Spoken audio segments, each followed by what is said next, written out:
Episode 92, Bad Habit Comedy. Hello, everyone. I've been trying to quit a bad habit recently, and let me tell you, it's been a roller coaster ride. One minute I'm feeling strong and in control, and the next minute I'm rummaging through my junk drawer looking for that thing that I promised myself I would throw away. You know what I'm talking about, right? Quitting a bad habit is like trying to break up with a toxic ex.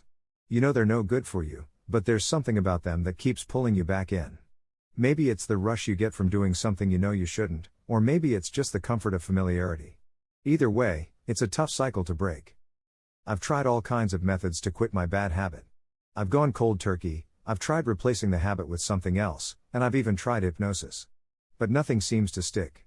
It's like my brain has a mind of its own and refuses to let go. But you know what they say, laughter is the best medicine. And I've found that injecting a little humor into the situation can make the whole process a lot more bearable. For example, instead of calling it quitting, I like to think of it as firing my bad habit. It sounds a lot more empowering, don't you think? I mean, who wants to be the one getting dumped in a breakup? Another thing that helps me is finding a support group. You know, people who are going through the same struggles as me. But let me tell you, those support groups can get pretty intense. One time, I went to a meeting and ended up sitting next to a guy who was trying to quit biting his toenails. I mean, talk about a wake-up call. In all seriousness though, quitting a bad habit is no joke. It takes a lot of willpower, determination, and sometimes a little bit of humor to get through it.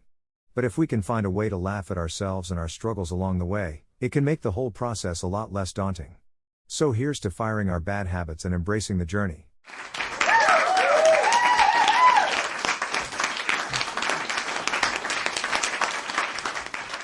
Let's talk about trying to quit a bad habit. It's definitely not easy, but it can be pretty funny. First off, why is it that whenever we try to quit something, it suddenly becomes the most desirable thing in the world?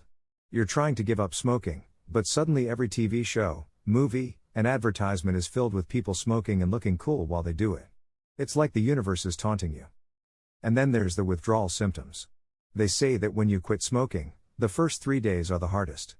But let's be real. The first 3 minutes are the hardest. You start sweating, shaking, and your mind is racing with thoughts of, why did I do this to myself? I need a smoke. And don't even get me started on trying to quit sugar. Have you ever tried to give up sweets? It's like trying to cut off a limb.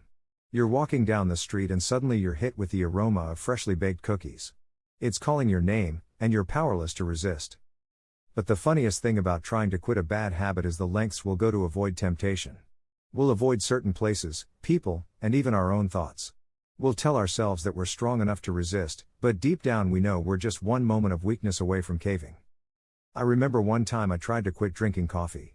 I was determined to kick the habit, so I threw out my coffee maker and all my beans. But then, like a junkie, I found myself scavenging through my trash can trying to salvage any last bits of caffeine I could find. I was like a raccoon digging through a dumpster, but instead of food scraps, I was searching for coffee grounds. So, in conclusion, trying to quit a bad habit is no laughing matter.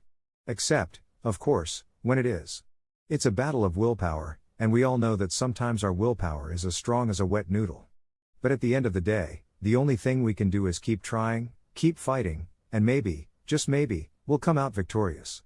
Or we'll end up with a trash can full of coffee grounds. Either way, it'll make for a good story.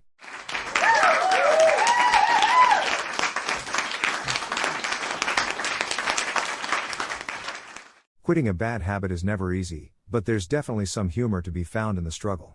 So, I recently decided to quit biting my nails. I've been doing it for as long as I can remember, and it's always been a tough habit to break. I figured it was time to finally kick the habit, so I went out and bought some bitter-tasting nail polish to deter me from biting. And let me tell you, that stuff is nasty. It's like putting a layer of poison on your nails. But, surprisingly, it actually worked for a little while. But then, of course, I got cocky. I thought, hey, I can handle this. I don't need that nail polish anymore. So I stopped using it, and within minutes, my fingers were in my mouth. It's like my brain was saying, oh, you thought you could quit? That's cute. And the worst part is, I don't even realize I'm doing it half the time. I'll be watching TV or working on my computer, and suddenly I'll look down and realize that I've gnawed all my nails down to nubs. It's like a subconscious self-destruct button that I can't seem to turn off. But hey, I'm not giving up. I've got willpower, determination, and a bottle of that gross nail polish.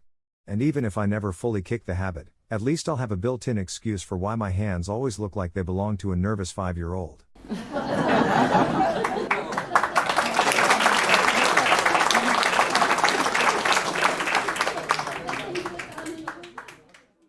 And that wraps up another laughter-filled episode of Not So Funny A. If you enjoyed the jokes generated by our AI algorithms, don't forget to hit that subscribe button and join our comedy-loving community.